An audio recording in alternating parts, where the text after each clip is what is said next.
오랫동안 클롭이라는 명장 아래서 지휘를 받았던 리버풀이 결국 클롭의 마지막 시즌을 마감했습니다. 클롭의 마지막 시즌이자 리버풀의 리빌딩 시즌은 어땠는지 여러 가지로 나눠서 한번 알아보도록 하겠습니다. 먼저 리버풀의 올 시즌 성적부터 보도록 하겠습니다. 리버풀은 리그 3위, 유로파 8강, FA컵 8강, 리그컵에서는 우승을 달성했습니다. 우승 경쟁도 거의 후반까지 밀고 갔지만 아쉽게 우승 열차의 첫 번째 탈락자가 되었고요. 유로파도 하필 우승팀 아탈란타를 만나면서 탈락하게 되었습니다. FA컵 역시 맨유라는 우승팀에 맞서 싸우다 탈락을 하게 되었네요. 어쨌든 이번 시즌 우승컵을 들었다는 거에 의미가 있을 것 같습니다. 자, 이젠 들어온 주요 선수를 알아보겠습니다. 브라이튼으로부터 온 메갈리스터, 라이프치히로부터 온 도미닉 소보슬라이, 슈투트가르트로부터 온 엔도 와타루, 바이에른 미넨으로부터 온 흐라벤베르. 그 다음은 주요 아웃 선수들을 보겠습니다. 알 아흘리로 간 피르미누,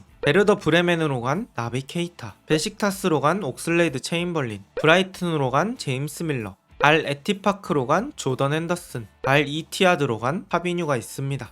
지금부터는 제가 생각하는 리버풀 올 시즌 최고의 선수 3명을 알아보도록 하겠습니다. 첫 번째는 맥칼리스터입니다. 가장 먼저 언급하고 싶었던 선수입니다. 이적해서 아예 다른 동료들과 새로운 환경에서 경기를 한다는 게 결코 쉽지가 않죠. 하지만 이게 첫 시즌이 맞는지 헷갈릴 정도로 오자마자 잘해줬고, 특히나 리버풀의 중심 에이스 역할을 했던 선수입니다. 기복이라곤 찾아볼 수 없고 어느 자리에 넣어도 1인분은 하는 선수입니다. 10번이라는 등번호를 받을 자격이 있는 선수죠. 두 번째는 리버풀의 캡틴 반다이크입니다. 역시나는 역시나입니다. 역대 최고의 프리미어리그 센터백 중 하나라고 볼 수 있습니다. 절대 뚫리지 않을 것 같은 1대1 디펜스에 확실한 리딩 능력, 미쳐버린 킥 능력까지 엄청납니다. 그리고 축구를 대하는 태도까지 모범적인 선수죠. 부상 빈도도 적은 편이라 올 시즌 기여도가 진짜 엄청나다고 볼 수 있습니다. 특히나 꼬꼬마들을 데리고 리그컵 결승골을 넣은 그 경기가 반다이크의 진가를 제대로 보여주는 경기라고 할 수 있습니다. 마지막은 리버풀의 알렉산더 아놀드입니다. 리버풀의 성골 유스 출신으로 리버풀 유스 최고의 아웃풋이라고 해도 과언이 아닙니다. 오른쪽 풀백이지만 안쪽으로 들어오면서 플레이하는 인버티드 풀백으로 인해서 리버풀이 얻게 되는 장점들이 엄청 많았고, 실제로 상대방에게 강한 압박을 당하더라도 아놀드의 롱킥 한 번이면 상대가 무너지는 경험들을 많이 했습니다.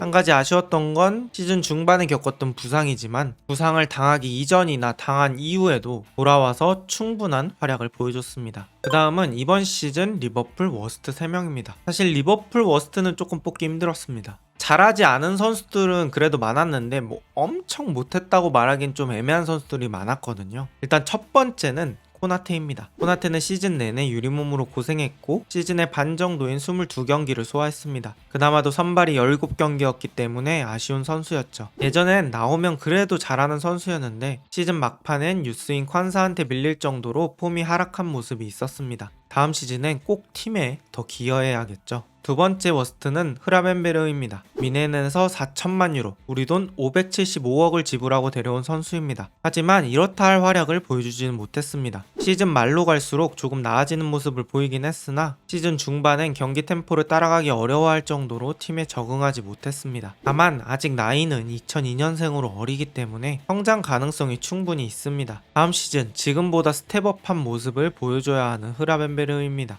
세 번째, 커티스 존스입니다. 마지막은 커티스 존스와 누네즈를 고민했습니다만 저는 존스를 골랐습니다. 존스는 시즌 초중반에는 리버풀에 큰 기여를 했습니다. 왕성한 활동량과 좋은 전술 이해도로 없으면 티가 나는 선수였죠. 하지만 3월 부상 후 돌아왔을 때는 아쉬운 폼을 보여줬습니다. 리버풀 성골 뉴스인 만큼 다음 시즌엔 더 성장한 모습을 보여줘야 하는 존스입니다.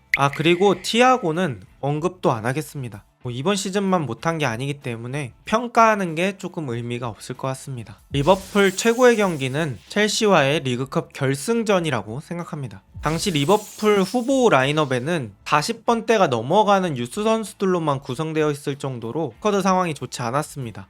누네즈, 조타, 소보슬라이, 마팁, 살라, 커티스 존스, 아놀드, 알리송이 부상이었죠. 이런 상황에서 첼시의 성인 선수들과 경기를 했습니다. 그리고 리버풀은 연장전으로 들어와서 제이든 단스라는 유스로 이렇게 공격을 해본다든지, 지금 보면 이 3명이 전부 유스입니다. 이 유스 선수들로 공격을 해서 코너킥을 만들어냅니다. 그리고 이 코너킥에서 반다이크가 헤더로 결승골을 넣으면서 정말 어려운 상황 속에서 리그컵 우승을 만들어내는 리버풀입니다. 이 경기는 리버풀의 팬분들이라면 정말 감동적인 경기로 기억하실 수 있을 것 같습니다. 이번엔 최악의 경기입니다. 저는 최악의 경기를 유로파리그 8강 아탈란타와의 홈경기라고 생각합니다. 일단 아탈란타의 가스페리니 감독의 전방 압박에 투볼란치가 완전히 묶였고 전술적으로 이렇다 할 대응을 하지 못했던 리버풀입니다. 그리고 전반전에 자파코스타의 크로스를 받은 스카마카가 선제골, 그리고 후반전에도 스카마카가 크로스가 올라온 걸 발리슛으로 처리하면서 2대0을 만들고요. 마지막 실점 장면 역시 소보슬라이의 백패스 미스를 스카마카가 챙겨가서 슈팅을 했고, 이 우당탕탕하는 과정 속에서 파샬리치가 득점을 하면서 결국 리버풀이 3대0으로 패배하게 되었습니다. 이 경기가 최악이었던 이유가 뭐냐면 리버풀의 홈구장인 안필드에서 3대0으로 경기 내용도 되게 안 좋게 진 것이었죠.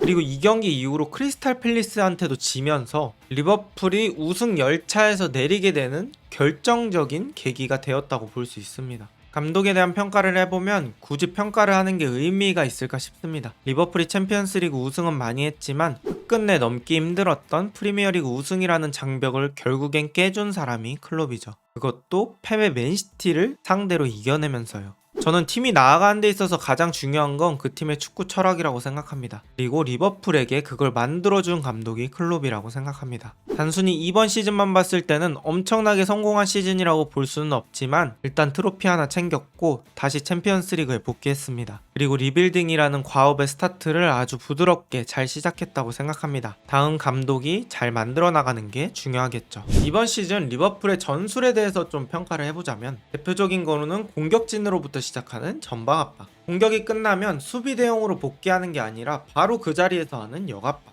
반다이크, 맥칼리스터, 아놀드를 중심으로 한 빠른 롱볼로 역습, 아놀드를 바탕으로 한 3위 빌드업이 있을 것 같습니다. 여기서 중요한 건 리버풀은 다음 시즌에 감독이 바뀔 것이라는 것입니다. 지금 리버풀의 스쿼드가 클롭식 축구에 많이 익숙해져 있기 때문에 여기서 얼마나 클롭의 색깔을 유지하면서 가는지가 중요할 것 같습니다. 아예 클롭을 100% 지우고 출발하는 건 큰 모험이라고 생각이 됩니다. 과연 리버풀은 다음 시즌 클롭의 빈자리를 채울 수 있을까요? 오늘 영상은 여기까지입니다. 좋은 하루 되세요.